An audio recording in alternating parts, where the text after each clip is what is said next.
Hello friends, હું છું આપનો હોસ્ટ અને દોસ્ત નીત અને આપ સૌનું સ્વાગત છે મારી YouTube channel awesome audio books નીત એફએમ પર, જેના પર હું આપના માટે પ્રસ્તુત કરવા જઈ રહ્યો છું જિંદગી જીતવાની જડીબુટ્ટી પુસ્તકની ઓડિયો બુકનો ભાગ 21।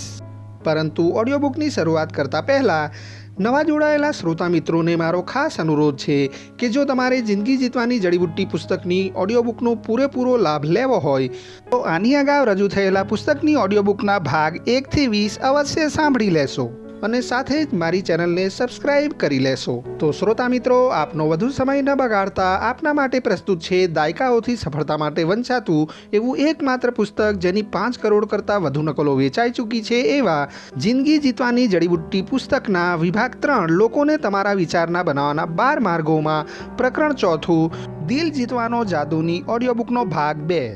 મિત્રો, આની અગાઉ પ્રકરણ 4ના ભાગ 1માં આપણે જોયું કે કોલોરેડો ફ્યુએલ એન્ડ આયર્ન કંપનીના માલિક રોકફેલર અને કંપનીના હડતાલિયા મજૂરો વચ્ચે કઈ રીતની સુલેહ થઈ અને રોકફેલરે એ લોકોનું દિલ કઈ રીતે જીત્યું, તથા એવી જ એક બીજી ઘટનામાં વ્હાઇટ મોટર કંપનીના પ્રમુખ રોબર્ટ એફ બ્લેકે પોતાની સૂઝબૂઝથી હડતાલિયા મજૂરોના દિલ જીતી લીધા હતા અને કોઈપણ જાતની કડવાશ કે દેશભાવ વિના હડતાલનો સમાધાનથી અંત આણ્યો હતો।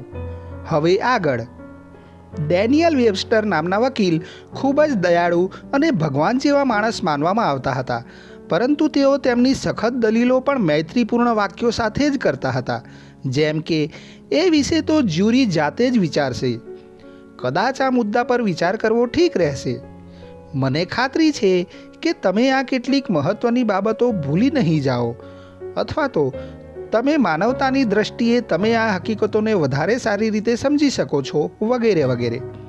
તેઓ ક્યારેય પોતાની વાત મનાવડાવવા માટે જબરજસ્તી કરતા નહીં, કોઈ પણ પ્રકારનું દબાણ લાવતા નહીં, અથવા તો ક્યારેય પોતાનો મત બીજા પર લાદવાનો પ્રયત્ન કરતા નહીં।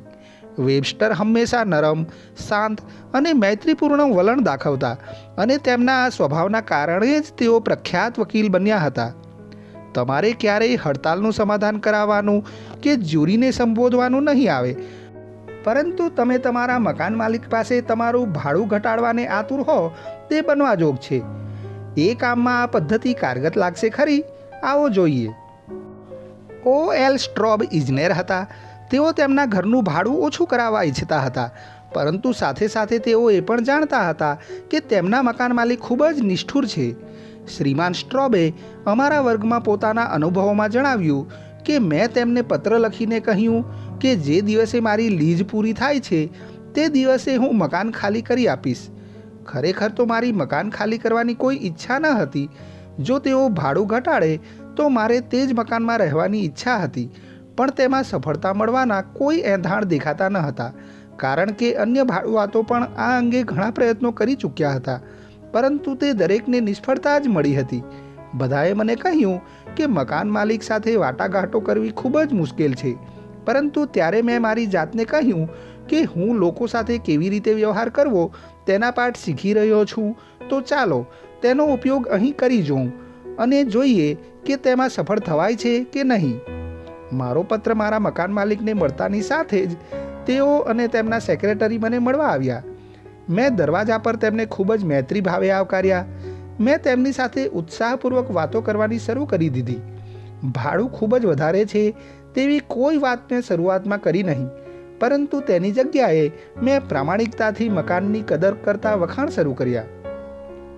મેં તેમને કહ્યું કે મકાન ખૂબ જ સુંદર છે, તમે બિલ્ડિંગની દેખરેખ પણ ખૂબ જ સારી રીતે રાખો છો, તેમ કહી તેમની પ્રશંસા કરી। ત્યારબાદ આગળ હવે મેં મુદ્દાની વાત કરતાં કહ્યું કે મને આ મકાન ખૂબ ગમે છે, મારે હજુ અહીં 1 વર્ષ રહેવાની ઈચ્છા છે, પરંતુ હવે મને તે પોસાઈ શકે તેમ નથી। મને એવું લાગ્યું કે આવો પ્રતિભાવ તેમને કોઈ ભાડુઆત પાસેથી મળ્યો ન હતો। તેઓ સમજી જ ના શક્યા કે આ આખી ઘટના શું બની રહી છે। પછી તેમણે મને મકાન માલિક તરીકે પડી રહેલી તકલીફોની વાત શરૂ કરી। તેમણે કહ્યું કે એક ભાડુઆત તો આખો દિવસ ફરિયાદો જ કરતા રહેતા હતા।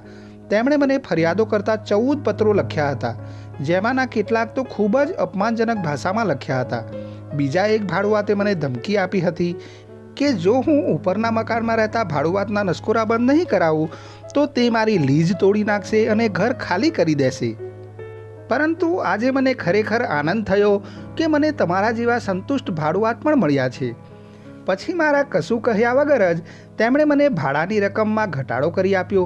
પરંતુ હું હજુ ભાડું વધુ ઓછું કરાવવા ઈચ્છતો હતો, એટલે હું તેમને ભાડા પેટે જેટલી રકમ આપી શકતો હતો તે મેં તેમને જણાવી. અને તમે માનશો નહીં, પરંતુ મારા કોઈ આગ્રહ વગર તેમણે તે ભાડાની રકમ સ્વીકારી લીધી.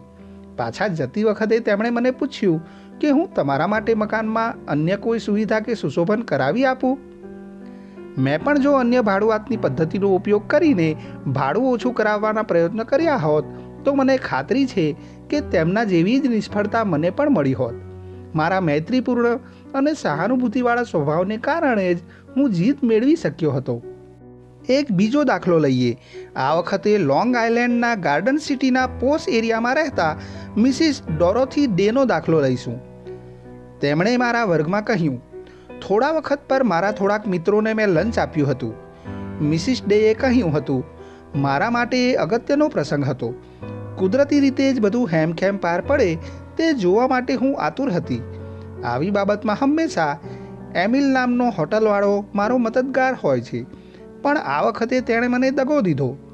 લંચ ઓનનો મેળાવડો નિષ્ફળ નીવડ્યો. એમિલની કશે કોઈ માલુમાત ન હતી. તેણે ફક્ત એક જ વેઇટરને મોકલ્યો હતો. ઉપરથી આ વેઇટરને આવા મોટા પોશ એરિયાના સમારંભમાં કેમ વર્તવું તેની આવડત પણ ન હતી. તેણે મારા માનવંતા મહેમાનોને છેલ્લે પીરસવાનું ચાલુ કર્યું. એકવાર એક નાની વાનગી તેણે મોટી રકાબીમાં પીરસી દીધી. ગોશ્ત સખત હતું, પટેટા ચીકણા હતા. એ ઘણું જ ખરાબ હતું અને ન સહી શકાય તેવું હતું. મહામુસીબતે આ આફતમાંથી હું હસતે મોઢે પસાર થઈ, પણ મારા મનમાં હું એમિલ પર બળી જડી રહી હતી. તે મુવાને મળવા તો દો, પછી હું તેની ઝાટકણી કાઢીશ એવો મેં વિચાર કર્યો. આ બનાવ બુધવારે બન્યો. બીજે દિવસે રાતે મેં માનવ સંબંધ પર એક ભાષણ સાંભળ્યું.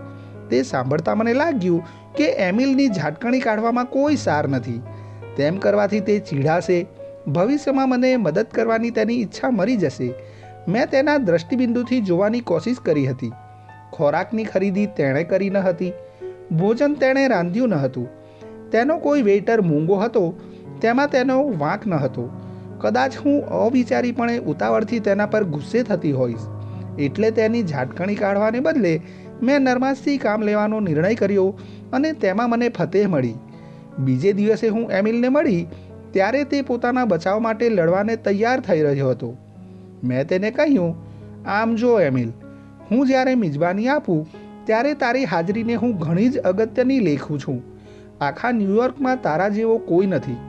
અલબત્ત હું જાણું છું કે ખોરાકની ખરીદી તું કરતો નથી, તેમ તું ખાણું પણ પકાવતો નથી. બુધવારે જે બન્યું તેમાં હું તારો વાંક જોતી નથી. તરત જ વાતાવરણ હળવું થયું. એમિલ હસીને બોલ્યો, તમારી વાત ખરી છે મેડમ.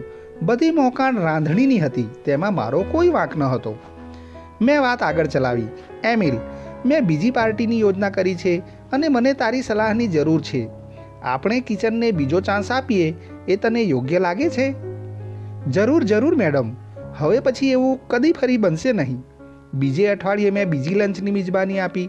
એમિલ અને મેં સાથે મળીને મેનુ નક્કી કર્યું.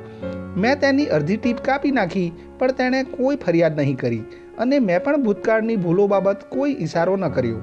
અમે મિજબાનીના રૂમમાં જઈ પહોંચ્યા ત્યારે ટેબલ અમેરિકાના સુંદર ગુલાબોના ફૂલોથી શણગારેલું હતું. એમિલ જાતે ખિદમતમાં હાજર હતો. જાણે ક્વીન મેરીની મિજબાની પર દેખરેખ રાખતો હોય તેમ તે બધી સંભાળ લેતો હતો. ભોજન ગરમ, સુંદર અને સ્વાદિષ્ટ હતું. નોકરોની સેવા ખામી રહિત હતી. એકના બદલે 4 વેઇટરો પીરસવામાં હાજર હતા. સ્વાદિષ્ટ વાનગીઓ એમિલે જાતે પીરસી. અમે છૂટા પડતા હતા ત્યારે મારા માનવંત મહેમાને મને પૂછ્યું, તમે આ માણસ પર જાદુ કર્યો છે? મેં કદી આવી સુંદર ખિદમત જોઈ નથી. એની વાત ખરી હતી.